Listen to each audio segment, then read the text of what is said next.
ન્યૂઝમાં આપ સૌનું હાર્દિક સ્વાગત છે। આવો જોઈએ આજના સમાચાર। મેઘરજમાં મહાશિવરાત્રી પર્વની ઉજવણી કરાઈ। મેઘરજ નગરના નીલકંઠ મહાદેવ મંદિરે ભક્તોની ભીડ ઉમટી હતી। નીલકંઠ મંદિરેથી મહાદેવની નગરમાં નીકળી શોભાયાત્રામાં નગરના ભૂદેવો જોડાયા।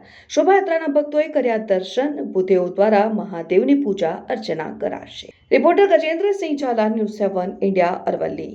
નીલકંઠ મહાદેવ મેઘરજ દાદાનો શોભાયાત્રા કાઢવામાં આવે છે। છેલ્લા 150 વર્ષથી આ પરંપરા મેઘરજ નગરની અંદર ચાલી રહી છે।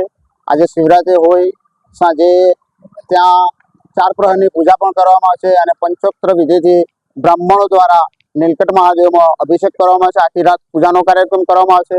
નગરમાંથી મોટાભાગના વ્યક્તિઓ વરઘોડાની અંદર આવે છે અને આ કાર્યક્રમ જોરદાર મેઘરજ નગરની અંદર એક શિવરાત્રી પાટોત્સવ બંને કાર્યક્રમો જોરદાર ભવ્ય ઉજવવામાં આવે છે।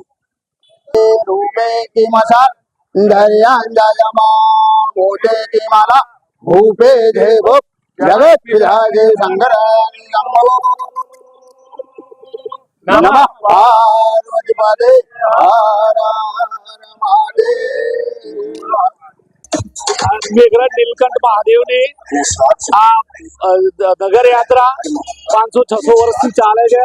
અમારું 600 વર્ષ જૂનું પુરાણું મંદિર છે અને એની અંદર દર શિવરાત્રીએ આ રીતે આખા નગરમાં શિવજી દરેક જીવની સાર સંભાળ લેવા માટે નગર યાત્રા કરવામાં આવે છે અને સાંજે રોશની કરવામાં આવે છે, મહાપૂજા કરવામાં આવે છે, 3 પ્રહરની પૂજા થાય છે, શ્રાવણ માસ દરમિયાન પણ પૂજા થાય છે અને આ રીતે શિવજી દરેક જીવની દિનચર્યા અને એની આત્મશુદ્ધતા અને એના જીવનની સુખ સંપત્તિ માટે નગર યાત્રા કાઢવામાં આવે છે।